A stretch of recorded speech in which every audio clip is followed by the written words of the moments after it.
とこででけえ面する奴は許さねえ。そうだベニー、ここはお前の町だ。コンロの技使わせてもらうぜ。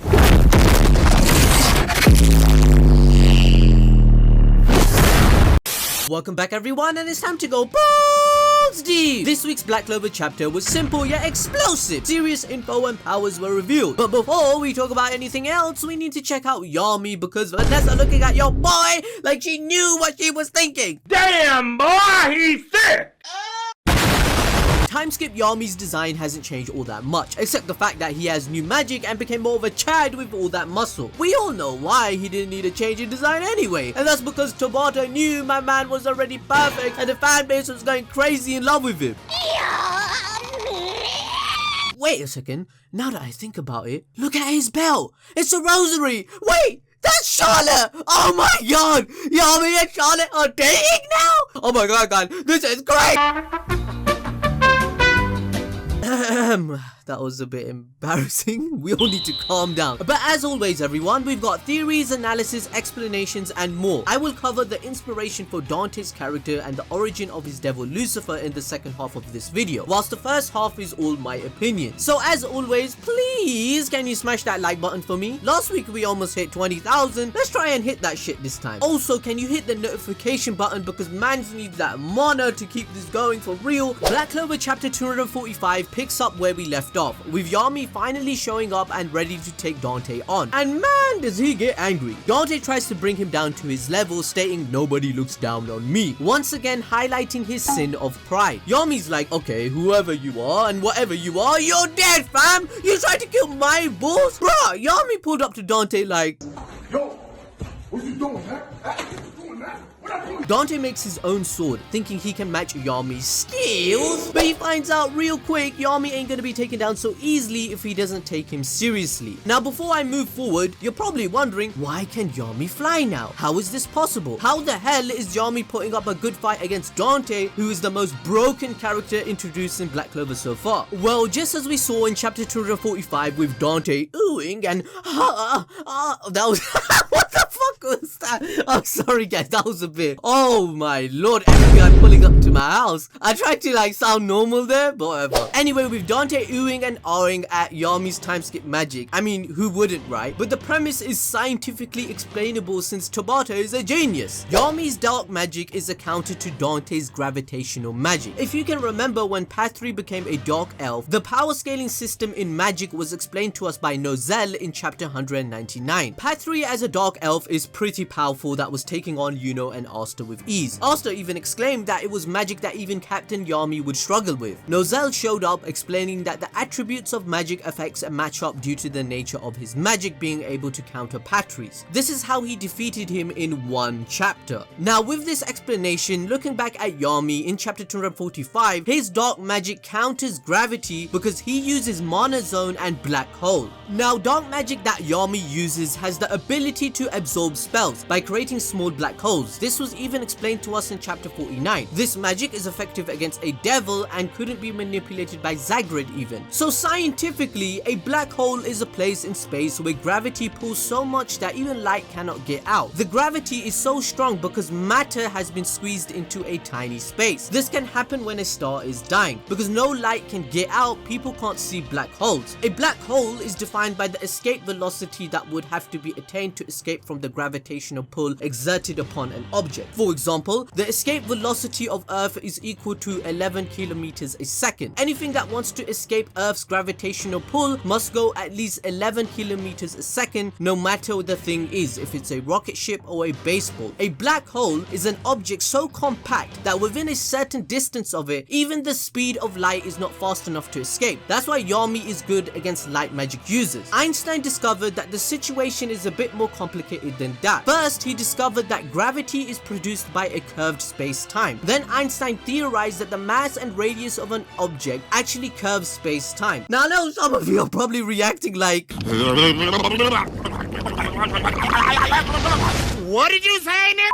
so So essentially what I'm saying is Yami completely counters Dante because he uses dark magic and black holes which destroys the gravity within the area and sucks it up, thus allowing him to move freely just as he displayed in chapter 245. He can probably also fly because of this as well. Now, as we saw in the chapter, Dante is testing Yami's ability as he is the person he originally came for to kidnap. He throws a rock with supreme gravity energy, but realizes that Yami can cut through space, as I explained before with my scientific explanation going balls deep. Some of you brain is kaput right now, and I'm sorry about that, but Dante's like, Shoka, I see, he can cut through space itself. At the same time, Yami is also analyzing the situation where he states that he is still not powerful as Julius Novachrono even after the time skip training. So this yet again explains why Tabata had to kill this dude off before Zagreus showed up. Julius was on another level. Of course! Dante is at 60% at the moment, and Yami states that the only way he is keeping up is because he is reacting based on mana zone or reading his ki. He is preemptively guessing Dante's attacks correctly to match him. Therefore, this has pretty much set up the narrative when Dante gets more serious, since at the end of the chapter you all know what happened. 様の拳など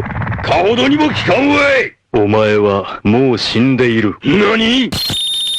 Dante will go nuts as he is already jealous of Yami, but now he has wounded him for the first time in many years. Dante going at 80% or more will showcase that his power and speed cannot be matched since Yami already declared that he's fast. I mean, I see no way that Dante will die here. He will either escape with a heavy wound but still grab Yami, the two wives, or all three of them, holding them all up with gravity. However, if Tabata wants to showcase Asta's anti-magic demon speaking to him whilst he's unconscious just like before, that could be done too. The anti-magic demon could offer Asta to take over his body to save his friends before they get kidnapped. Moving on, we need to talk about a specific thing Dante says. We all know what I'm gonna say, right? Are you ready? Are you gonna say it with me? Ballsy! Prediction magic is just way too powerful, and for the win. This community is the best, bruh. Smash that notification button because this is insane how we do this weekly with these theories. Dante says Yami is a key to connect this world and the underworld. That's why they need the arcane state mages. They're trying to let the devils free and allow this world to become theirs. It's kind of like the elf arc where the enemy race runs rampant and attacks hoping to take over society, except this is a much bigger threat on a bigger scale. I mean, I don't even know what to tell you guys at this point. I think you guys forgot that Tabata is actually my friend. Bruh, we exchange this story all the time. How do you think I'm spoiling this shit every week? You are my friend.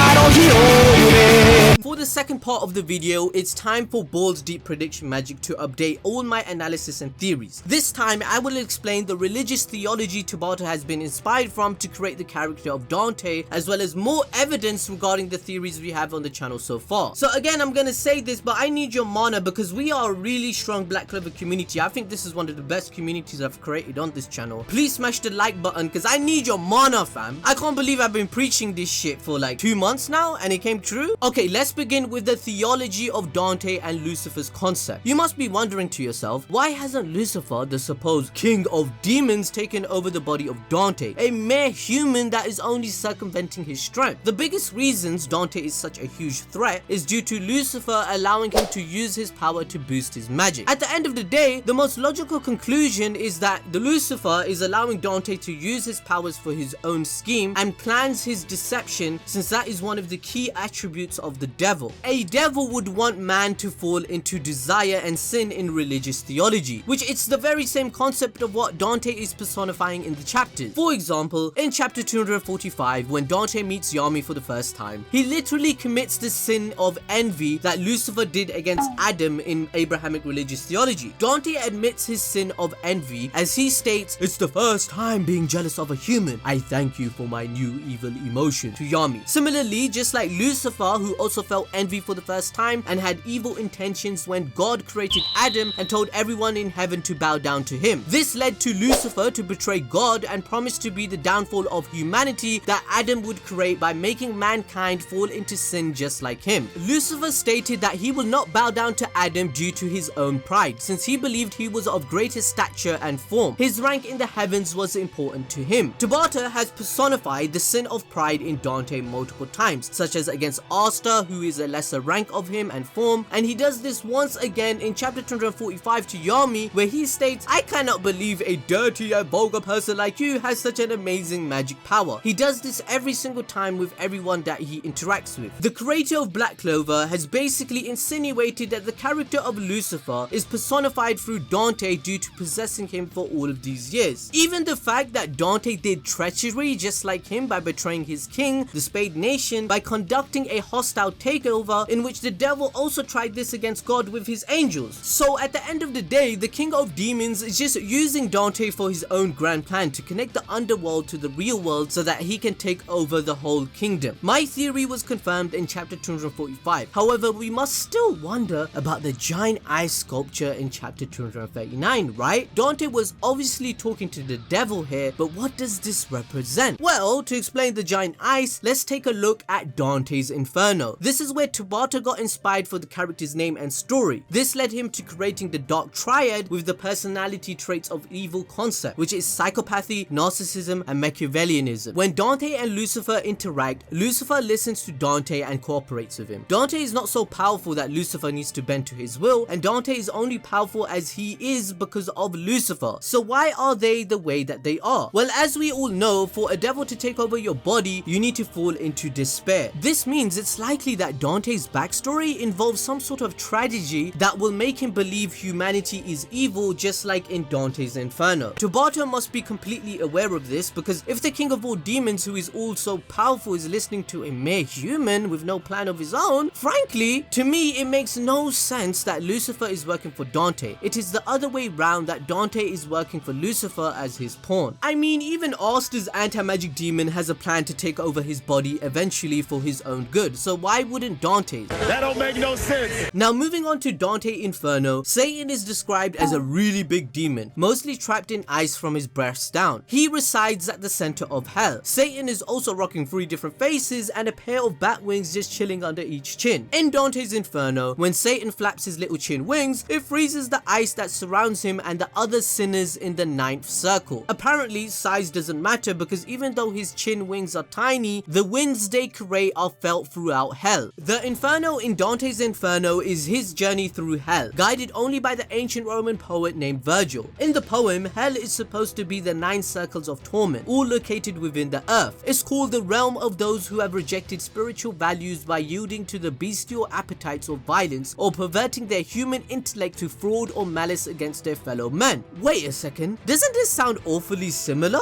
Yes, it does, because this is what Dante with the King of Demons is actually doing, and wants to make widespread in all of the kingdoms once he takes over. This also provides even more evidence to the theories that if Black Clover will be as long as One Piece, with the multiple realms in Dante, which are 9, as well as the Viking mythology Tabata is following through William's magic when Idrisil World Tree magic, I will not be surprised that angels, Valkyries, or giants are introduced in the future. We have already been told by the elves that the 10 Sephira apostles worshipped a god, the elves, right? Also, Licht pretty much confirmed that there is an afterlife, since he left the show just so he can bang Tetia a bit more, fam. I swear to God, bruh, there was absolutely no reason for this guy to leave the show. The plot rules didn't even allow it, but he said, peace out, fam, I'm gonna go back Tetia. Anyway, back to Dante's Inferno. Lucifer is known as the traitor and was once considered by God to be the most beautiful angel. This is until he let his pride get the better of him and he led a rebellion against God, which got him expelled from heaven. Lucifer is a giant, nasty looking beast stuck in ice, fixed and suffering. Satan is helpless, ignorant, and hateful. In other words, he is the total opposite of God. Lucifer is able to keep his 6 wings, but they're now dark and bat-like. When he flaps his wings, he only further traps himself in the frozen lake. He is also described to chew a sinner between his teeth with every mouth like a grinder, so in that way they can feel the pain and torment for that much longer. Now, when we look at Black Clover chapter 243, where the King of Demons was introduced with Dante, we can clearly see Tabata was inspired from this description, since he also has bat-like wings and grinder-like teeth. Also, since Dante is only using 60%, he has 4 wings manifested. However, we can clearly see 2 more wings are almost forming, so if Dante uses more percentage, percentage, it is likely he will have 6 bat-like wings just like Lucifer from Dante's Inferno. This also further explains why he is stuck in Giant Frozen Lake in chapter 239. The theory that arcane mages are needed to unlock him has come true. Yami just showcased that he can cut through space, devil magic, and dimensions. William, in terms of Idrisil in mythology, is a tree that connects different realms, so the dots are connecting. Pretty much, Dante's devil wants to unlock himself and bring about the underworld realm to this one so that he can unlock his maximum potential and rule over the world as he declared he would. Even this plotline in Black Clover is taken from Dante's Inferno regarding Lucifer, because after he was banished from paradise as punishment for getting the other angels to rebel against God, he became a twisted, ominous, demonic shell of his former self, left to sit and rot for all eternity for what he had done. But he wasn't about to sit there and take it. No. He instead began plotting his return to his rightful place in paradise. The proclaimed Prince of Darkness could project himself in a smoke-like form on Earth and throughout the 9 circles. Therefore, Tabata took this concept of smoke-like appearance to give it to the devil race in Black Clover before they have incarnated into a body. Take a look at Zagrid when he tried to take over Licht, right? Also, you must be thinking, wait, how did Lucifer get sealed then? Are they angels? Is there a god? Is that why there are churches like the one Asta Yami are in? Who are they worshipping? Well, maybe. In the future, yes, this could be revealed. Call it balls deep prediction magic if you want. However, another possibility is my other theory that I talked about 3 weeks ago regarding Asia, Noel's mother. For example, if another race is not used as a plot device to explain Lucifer's backstory as to why he was sealed away in a frozen lake in Black Clover for hundreds and hundreds of years, for example, it could be angels or an ancient mage that did this, Tabata can also use Noel's mother and other mages to explain the plot that they helped seal him away, but Dante got a hold of him to manifest his powers. And then with Lucifer, Dante created a plan with him to take over all the other kingdoms. Please watch my video from 3 weeks ago and skip to around the 10-minute mark for that balls deep theory. Anyway, at the end of the day, Dante's Inferno is clearly the inspiration for this arc, and even if this theory does not come true, the existence of angels and a god or gods or even the god in other realms, as well as Viking mythology, provide Tabata with an immeasurable amount of potential for backstories and possible new story routes, new terrains to explore, and the entire new sections to Black Clover's world that he can implement if he wants to make this series as long as One Piece, which he stated he wants to do. Everyone, that's the end of the video. Please remember to comment your opinion, smash that like button, check out the Noel theory if you haven't, the link will be in the end screen and pinned comment. Also follow me on Twitter and Instagram for behind the scenes and to get to know me, and I'll see you guys next time.